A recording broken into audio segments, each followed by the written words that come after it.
नमस्कार दोस्तों, पीसीएस गुरुजी में आपका स्वागत है। दोस्तों आज करंट अफेयर्स लेकर आए हैं 24, 25, 26 और 27 तारीख का 4 दिन का करंट अफेयर्स लेकर आए हैं। काफी क्वेश्चंस रहेंगे, वीडियो लंबा रहेगा, तो डिटेल में पढ़ेंगे क्योंकि पीसीएस के हिसाब से हमें करंट अफेयर्स देखना है। तो 2-3 तरह से हम लोग करंट अफेयर्स देखेंगे, तो थोड़ा सा वीडियो लंबा रहेगा। शुरू करने से पहले एक छोटी सी इंफॉर्मेशन आपको दी जा रहा है कि एक क्रैश कोर्स जो है, जिनकी पीसीएस की तैयारी नहीं हो पाई है, एक क्रैश कोर्स 150 दिन का क्रैश कोर्स हमने लॉन्च किया है यूपी पीसीएस प्री के लिए। अगर आपकी तैयारी बिल्कुल नहीं है और चाहते हैं कि तैयारी कर सकें, और भी 6 महीने का समय बाकी है और 2023 को टारगेट कर रहे हैं पीसीएस प्री के लिए, ठीक है, तो उसके लिए एक बहुत अच्छा क्रैश कोर्स है जिसमें सब आपको वीडियो, पीडीएफ और टेस्ट सब कुछ आपको यहां से प्रोवाइड कराया जाएगा। और उसकी फीस जो रहेगी वो 2999 रहेगी। आप 9919521555 पे कॉल करके कोर्स की जानकारी ले सकते हैं। आपको पीसीएस प्री क्रैक करने की जिम्मेदारी हमारी पूरी है। आपको बस एक प्रोसेस फॉलो करना पड़ता है, जो बताया जाएगा बस उसको फॉलो कीजिए। कब वीडियो देखना है, कब पीडीएफ पढ़ना है, कब टेस्ट देना है, इस माध्यम से आप पढ़ाई करोगे और वो सब हम बताएंगे आपको।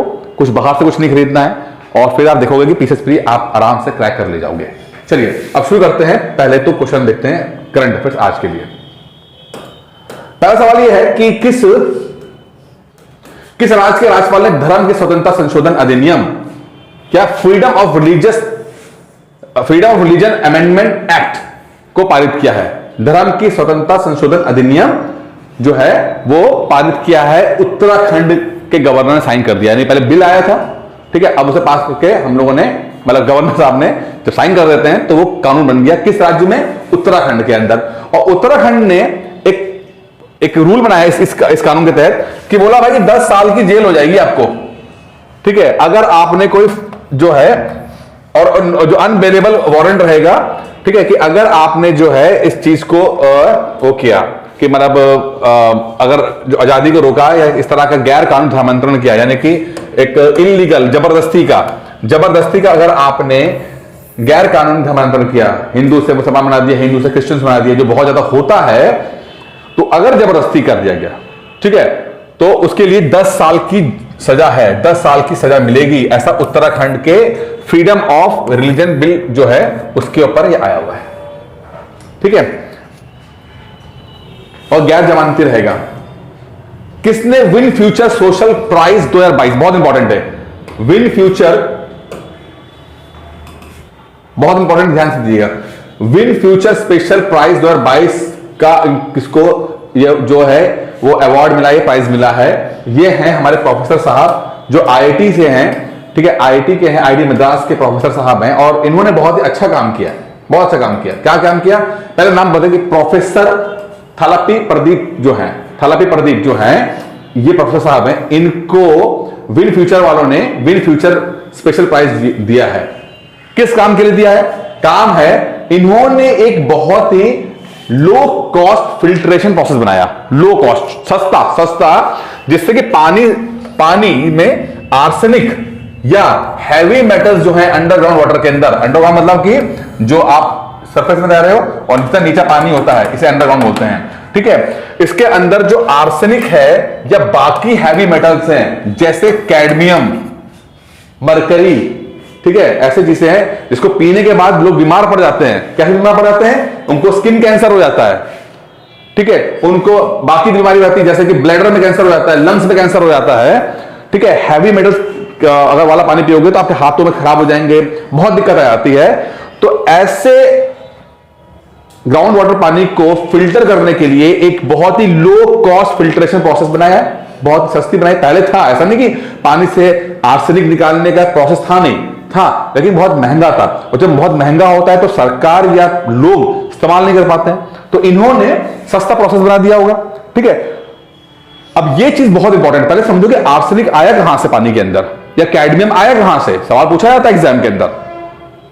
तो जो इंडस्ट्रीज होती हैं, अब इंडस्ट्री ने, एक फैक्ट्री ने पानी का इस्तेमाल किया, उसमें से अपना यूज करने के बाद ठीक से डिस्पोज नहीं किया, यानी कि आपने यूज कर लिया, जो आपका वेस्ट मिला, जो वेस्ट बचा, उस वेस्ट को ठीक से नालों के माध्यम से डिस्पोज नहीं किया, या आपने कोई ट्रीटमेंट प्लांट नहीं लगाया कि पानी जो गंदा है उसको ट्रीटमेंट करके कर दें।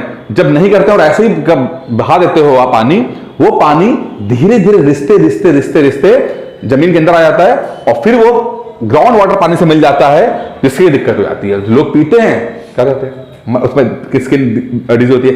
आपने एक चीज देखी होगी, कई सारे हैंडपंप गांव में लगे होते हैं। उन हैंडपंपों में कुछ हैंडपंप को लाल रंग से पोता जाता है। लाल रंग से अगर पुता हुआ हैंडपंप मिल जाए, इसका मतलब क्या है कि it is not fit for drinking, यानी कि वो जो हैंडपंप है उसमें से जो पानी निकल रहा है वो आर्सेनिक या कैडमियम या इस तरह की हैवी मेटल्स से है, तो पानी पीना नहीं है। अगर लाल रंग का हैंडपंप पुता हुआ है तो वो उस हैंडपंप से पानी नहीं पीना, उसके अंदर ये चीजें होती हैं। क्लियर हो गया? ठीक है, चलिए। लेकिन सवाल तो खत्म नहीं हुआ है। सवाल खत्म नहीं हुआ क्योंकि हमें ये पता है, एक दो चीजें अभी बताऊंगा, बड़ी इंटरेस्टिंग सी है। अभी तो मैं आपको बोला कि आर्सेनिक की 50 बुराइयां कर दी, कैंसर हो जाएगा, स्किन कैंसर हो जाएगा, ब्लैडर में कैंसर हो जाएगा। लेकिन आर्सेनिक ट्राइऑक्साइड से एक्यूट प्रोमाइकोलोक्रिटिक ल्यूकेमिया, ये भी स्किन कैंसर होता है, ये भी स्किन कैंसर है, उसको ठीक किया जा रहा है।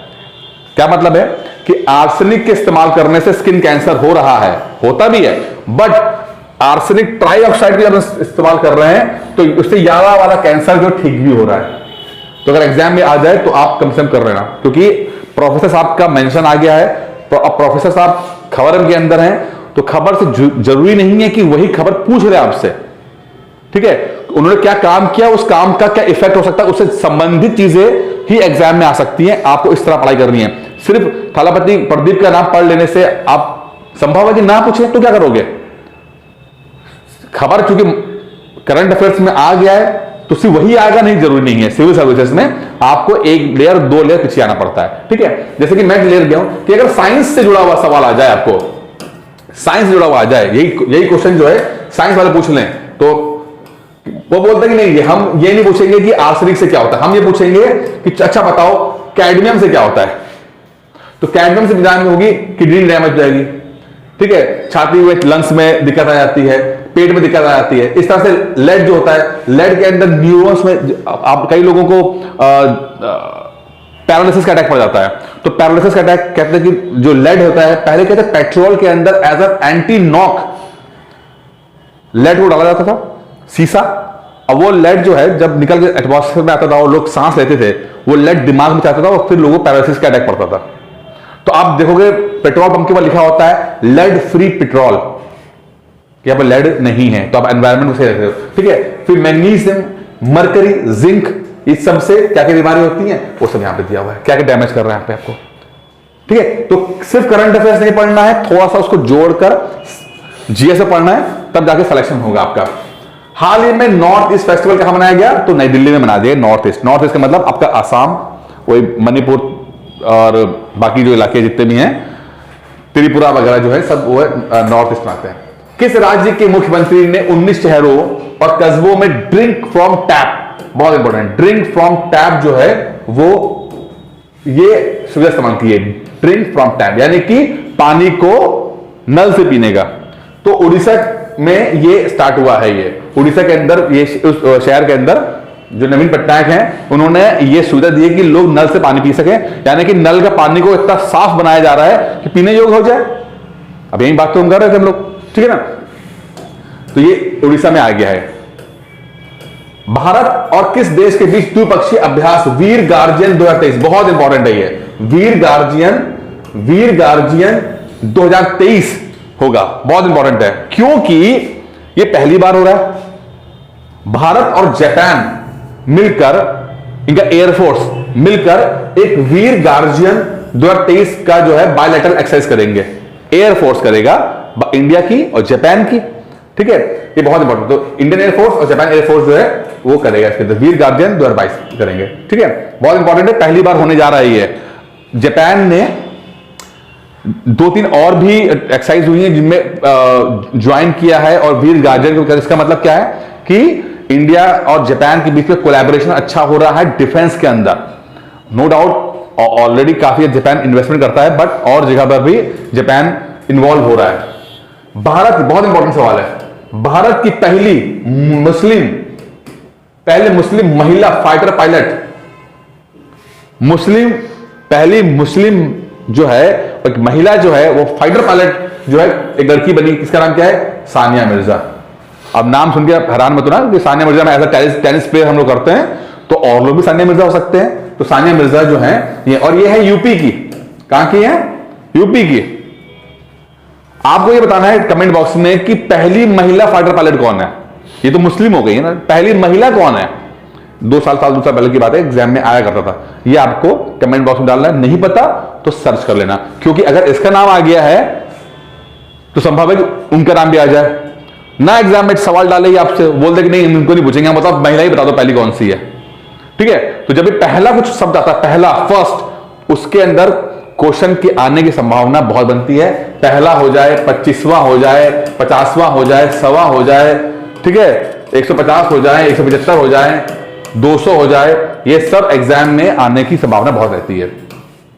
किस राज्य के मुख्यमंत्री ने एक उन्नत inner line permit portal launch किया है? इनर लाइन परमिट पहले होता क्या चीज है, पहले समझते हैं। मणिपुर ने किया इस चीज को। मणिपुर, देखिए ये नॉर्थ ईस्ट आपका, जो भी नॉर्थ ईस्ट में हम लोग थे, नॉर्थ ईस्ट के अंदर कुछ कंट्री आते हैं, ये है नॉर्थ ईस्ट पूरा, ठीक है। अरुणाचल प्रदेश है, असम, मेघालय, त्रिपुरा, मिजोरम, मणिपुर, नागालैंड। अब चूंकि यहां पर काफी आपस में एथनिसिटी यानी कि नस्ल संबंधित सब लोग आपस में बहुत मिले जुले हैं, ठीक है, तो थोड़ा सा पहचान की दिक्कत हो जाती है, या एक लोग इधर से उधर चले जाते हैं, ऐसा ना हो। और जिस राज्य का जो है उसमें, क्योंकि राज्य का है तो ज्यादा फैसिलिटी मिल रही है, पता लगा बगल राज्य का यहां पर आ गया, मान लो कि यूपी के अंदर शराब अलाउड है, बिहार में शराब अलाउड नहीं है, तो बिहार वाले बंदे जो आके यूपी में आकर शराब पी के जा रहे हैं या लेके जा रहे हैं, तो इस चीज का पता, या कोई बड़ी अच्छी योजना जो है वो यूपी में चल रही है, बिहार के लोग या बाकी जिले के लोग, राज्य के लोग आ रहे हैं, तो कहने का मतलब ये कि अपने राज्य का जो बंदा है उसकी पहचान हो सके, उसके लिए इनर लाइन परमिट जो है वो लॉन्च किया गया। इनर ऑलरेडी था पहले से, एडवांस किया गया है कि लोग समझ, किसने किया है? मणिपुर ने किया है, ठीक है, कि आपस में देख सके कौन क्या कर रहे हैं यहां पर, इसे इनर लाइन परमिट कहते हैं। कि saving indigenous population of the state and also for the convenience of the visitor from the outside of the state, यानी कि देख सके कि कौन क्या कर रहा है, किस राज्य का, हमारा है कि अपना है, बहुत इंपॉर्टेंट चीज है ये, ठीक है। आईपीएल इतिहास में सबसे महंगा खिलाड़ी कौन है? Sam Curran. कहां गए ये? इंग्लैंड के, ठीक है। सैम करन को किसने खरीदा है ये आपको बताना है। आईपीएल में नीलामी हुई थी, सैम करन को किसने खरीदा है, ये कहां से खेलेंगे, किस फ्रेंचाइजी से खेलेंगे, ये आपको बताना है। साथ में आपको यह भी बताना चाहिए कि जो वर्ल्ड कप T20 हुआ ऑस्ट्रेलिया में हुआ, ठीक है, उसके अंदर इनको ये मैन ऑफ द सीरीज और man of the match final का ये भी अवार्ड मिला हुआ है। तो सैम करन इंपॉर्टेंट है, चाहे वो आईपीएल के नाम पे आ जाए, चाहे वर्ल्ड कप के नाम पे आ जाए, सवाल बन रहा है, दो टॉपिक में सैम करन आ रहे हैं। आपको बताना है कि किस देश के हैं, इंग्लैंड के बता चुका मैं, किस आईपीएल टीम से खेलेंगे ये बताना है आपको। चलिए अब कुछ थोड़ा सा और डिफिकल्ट वाले क्वेश्चन ले लेते हैं हम लोग। क्या है डिफिकल्ट क्वेश्चन? चलिए क्वेश्चन ये है, कुछ 4 क्वेश्चन है। Which union ministry organise the AI पर चर्चा इवेंट? एआई पे यानी कि एआई डायलॉग्स कहां पे होगा? एआई डायलॉग, आर्टिफिशियल इंटेलिजेंस, ए से आर्टिफिशियल इंटेलिजेंस, उसके ऊपर कार्यक्रम आयोजित किया रहा है। कौन कर रहा है? Ministry of electronics and IT, Bharat सरकार की इलेक्ट्रॉनिक्स, ठीक है, तो मैत्री बोलते हैं, क्या बोलते हैं? मैत्री, ministry of electronics and IT, ठीक है।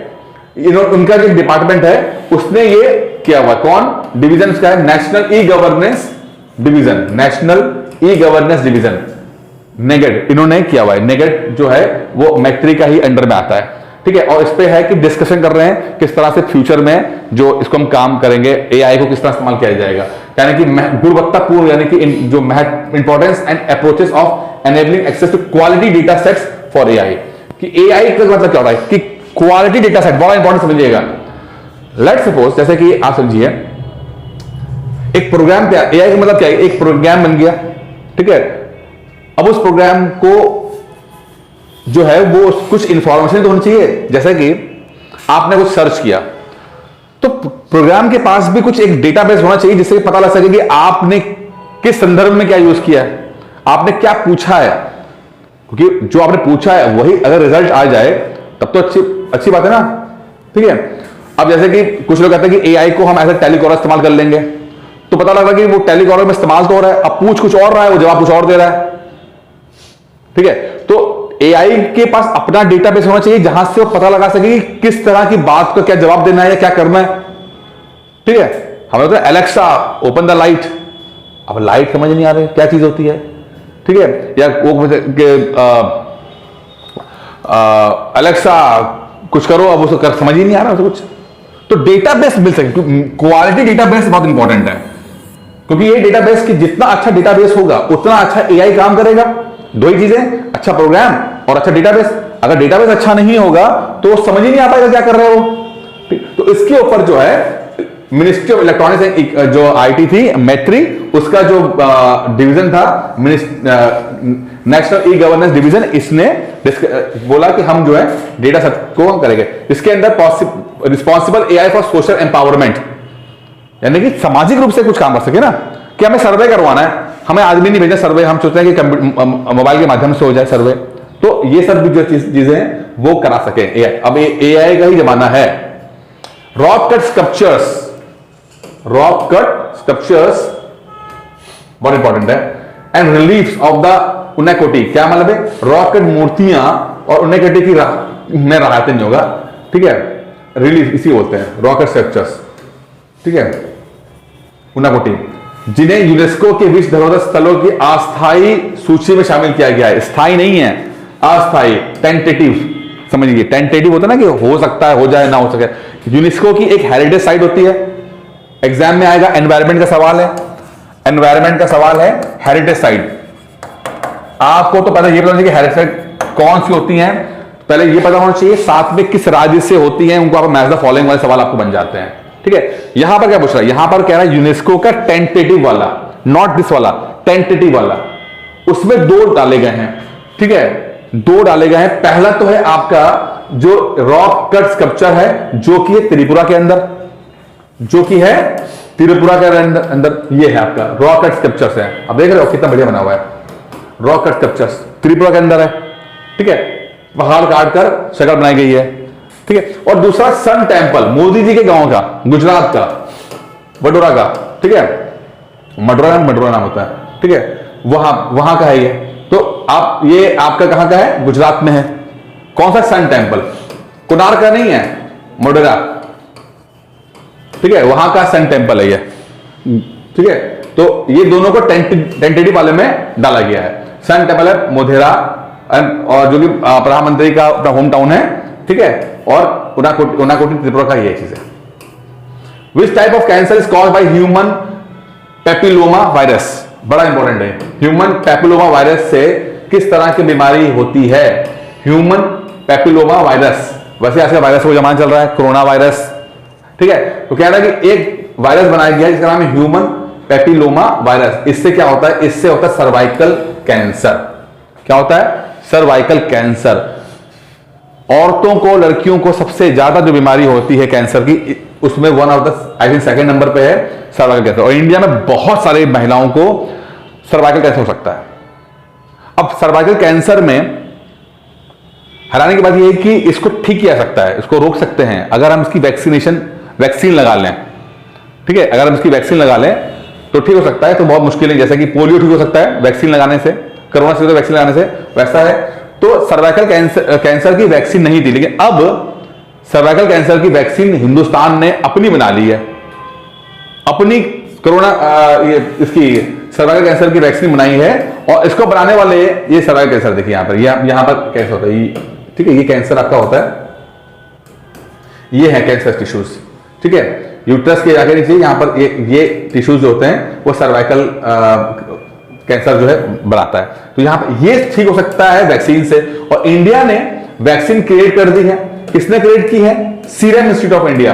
सीरम इंस्टीट्यूट, ये वही सीरम इंस्टीट्यूट है जिसने कोविशील्ड बनाई थी ना। ठीक है, तो सीरम इंस्टीट्यूट जो है आधार पूना वाला, उनकी कंपनी है, और इन्होंने कोरोना की वैक्सीन बनाई थी। तो वही सीरम इंस्टीट्यूट ने सेरावैक जो है बनाई है, सर्वाइकल कैंसर की वैक्सीन बनाई है। और सरकार ने बोला है कि भाई आपने बना दिया, बहुत अच्छा काम किया, अब हम कोशिश करेंगे कि जितनी भी 9 साल से 14 साल की लड़कियां हैं उन सबको वैक्सीन लगा सके, और इसको हम यूनिवर्सल इम्यूनाइजेशन प्रोग्राम के अंदर तहत डाल देंगे। 9 साल से 14 साल के बच्चों को डाल देंगे, ठीक है। सब बच्चों को इंजेक्शन लग जाएगा, वैक्सीन लग जाएगी, जिससे कि उनमें सर्वाइकल कैंसर होने की संभावना खत्म हो सके, ठीक है। और इसको बनाया किसने है? SII ने, सीरम इंस्टीट्यूट ऑफ इंडिया ने बनाया है। आदार पूनावाला इसके मालिक है। बहुत इंपॉर्टेंट चीजें हैं सर, वैक्सीन अभी हुआ है, 2 महीने पहले ही हुआ है, इसलिए एग्जाम में आने की संभावना बहुत ज्यादा है, ध्यान रखिएगा। नेशनल फार्मर डे कब मनाया जाता है भाई? नेशनल फार्मर डे जो है, चौधरी चरण सिंह जो थे हमारे देश के 5वें प्रधानमंत्री थे, ठीक है, कुछ समय के लिए बने, ठीक है।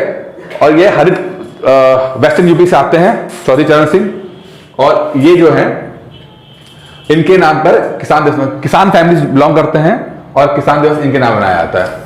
Which institution received approval from SEBI to set up a social stock exchange?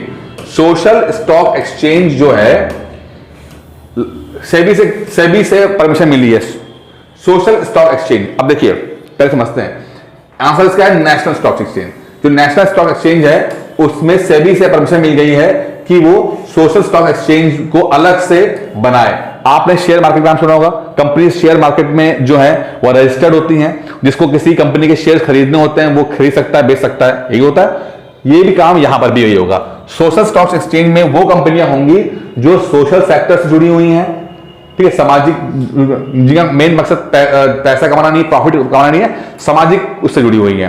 लेकिन पैसे की जरूरत तो उनको पड़ेगी ना, तो पैसे की जब जरूरत पड़ेगी तो उनके पास ऑप्शन क्या है? या तो बैंक से लोन ले ले, या तो ग्रांट मिल जाए उनको, ठीक है। लेकिन अगर वो अपने लिस्ट कर लें, यहां पर लिस्टिंग कर दें, यहां पर रजिस्टर्ड, जैसे बाकी कंपनी रजिस्टर करते हैं, और अपना IPO मार्केट में निकाल दें कि भाई आप हमसे शेयर ले लो, और आप लोग क्या करते हैं, कंपनियां अपने शेयर्स देते हैं और बदले पैसे लेते हैं, ठीक है, अपनी हिस्सेदारी देंगे बदले पैसे लेंगे। तो ऐसा जो है यहां पर भी जो कंपनियां सामाजिक वाले उसमें जुड़ी हुई हैं, तो वो भी कंपनियां अपने आप को रजिस्टर कर पाएंगी यहां पर। और अगर उनको मार्केट से पैसा उठाना होगा कि हम उनको लोन नहीं चाहिए, ग्रांट नहीं चाहिए, चाहते हैं कि लोग अपना पैसा दें, तो अपने शेयर्स दे देंगे, उसके बदले में उनको पैसा मिल जाएगा। उस पैसे को इन्वेस्ट करेंगे, वहां से वो कुछ अच्छा काम करेंगे। और ऐसा नहीं कि हर सामाजिक रूप से काम करने वाली कंपनी जो होती है वो असफल हो जाती है, ये पैसे के नहीं होता है। कुछ कंपनियां अच्छा काम करती हैं, सामाजिक रूप से काम करते हुए भी पैसा कमा लेती हैं, तो जैसे उनका ग्रोथ होगा उनके शेयर्स बढ़ेंगे, तो जिससे शेयर्स खरीदे उनको फायदा हो जाएगा। तो नेशनल स्टॉक एक्सचेंज ने ये सेबी की परमिशन से लिया हुआ है, ठीक है। चलिए इसे पढ़ लीजिएगा। हाल में जन विश्वास बिल, बड़ा आखिरी क्वेश्चन है, जन विश्वास बिल जो है वो लोकसभा में प्रस्तुत हुआ है। जन विश्वास बिल लोकसभा में प्रस्तुत हुआ है, अभी कानून नहीं बना है, बिल पास हुआ है, बिल को रखा गया है, ठीक है, टेबल्ड किया गया है, नॉट पास, टेबल्ड। इसका मकसद समझते हैं, असल में ये ईज ऑफ डूइंग बिजनेस से संबंधित है। ईज ऑफ डूइंग बिजनेस यानी कि अगर कोई व्यक्ति व्यापार करना चाहता है तो ठीक से व्यापार कर सके, आसानी से व्यापार कर सके, ठीक है। हमने नाम सुना होगा सिंगल विंडो का, सिंगल विंडो, ये सब नाम सुनते होंगे आप। ये सब किस लिए काम होते हैं कि भाई अगर मान लो किसी को फैक्ट्री लगानी है तो अलग अलग डिपार्टमेंट में ना जाए, वो एक डिपार्टमेंट में जाए, ठीक है, और फाइल दे दे, और वो डिपार्टमेंट आपस में जितने भी परमिशन चाहिए होंगी 20-25 डिपार्टमेंट की, वो फाइल अपने आप सरकार के माध्यम से वो फाइल जाए, पब्लिक को दिक्कत ना आए। इसे कहते हैं सिंगल विंडो अप्रूवल। और मोदी जी के आने के बाद हमने ईज ऑफ डूइंग बिजनेस में अच्छा परफॉर्मेंस किया है, तो कभी आपको अगर रैंकिंग इंडेक्स के ऊपर आ जाए, रैंकिंग के ऊपर आ जाए, तो आप सवाल बन जाता है। यहां पर क्या बना है? यहां पर यह बना है कि हम ईज ऑफ डूइंग बिजनेस में और अच्छा परफॉर्म कर सके, हमारे देश में बिजनेस करना, स्टार्ट करना और आसान हो सके। उसमें हमने जन विश्वास बिल टेबल किया है, पास भी नहीं हुआ, अभी टेबल किया, ठीक है। वो किस लिए बोला गया कि भाई कुछ ना ऐसे कुछ कानून हैं, छोटे मोटे कानून जो हैं इंट्रोड्यूस, ठीक है, जो कि माइनर ऑफेंसेस, उनको डीक्रिमिनलाइज कर दिया गया। यानी कि मान लो छोटा बड़ा आपने लेट्स सपोज जीएसटी का नंबर लेने में देरी कर दी आपने, या कुछ आपने इंफॉर्मेशन छोटी मोटी थी वो आप बता नहीं पाए, ऐसी छोटी मोटी बात, तो उनको डीक्रिमिनलाइज कर दिया गया। यानी कि अब क्रिमिनल एक्टिविटी, यहाँ पर फाइन नहीं लगेगा, आपको जेल नहीं होगी, तो घबराने की बात नहीं है, आसान कर दिया गया। छोटा मोटा अगर हो रहा है तो चलो उसको माफ कर दो, ठीक है। तो ऐसे कुछ ना 138 प्रोविजन थे, अलग अलग लगभग 42 कानूनों के अंदर 183 कानून ऐसे थे जिसमें छोटे मोटे ये इनके खिलाफ फाइन था या सजा थी, तो उन्हें खत्म किया जा रहा है, जिससे कि लोग बिना डरे बिजनेस कर सकें। ठीक है, तो ये बड़ा अच्छा है और उम्मीद करता है अगले वाले इसमें जब होगा तो उसमें पास हो जाएगा, लेकिन अभी टेबल किया गया है। लेकिन क्योंकि ये 31 मेंबर ज्वाइंट कमेटी जो है स्क्रूटनी करेगी, तो अब पार्लियामेंट के लोग देखेंगे, अलग अलग पार्टी के लोग, कि भाई जो तुम कर रहे हो सही होगा, उस पर प्रभाव क्या पड़ेगा, ये तो नहीं वाह वाही करने के चक्कर में आप नुकसान कर रहे हो, तो स्क्रूटनी होकर ज्वाइंट मीटिंग में गया हुआ है। ठीक है, चलिए खत्म करने पहले दोस्तों एक छोटा सा ये इन्फॉर्मेशन बता दूं कि 150 डेज का जो क्रैश कोर्स है, आप चाहें तो ज्वाइन कर सकते हैं, बहुत अच्छा है। 150 डेज का क्रैश कोर्स जो है यूपीएससी का फ्री के लिए मात्र 2999 के लिए, आप इस नंबर पर कॉल करके बात कर सकते हैं। इस वीडियो में इतना ही था, उम्मीद करता हूं वीडियो पसंद आया होगा। धन्यवाद।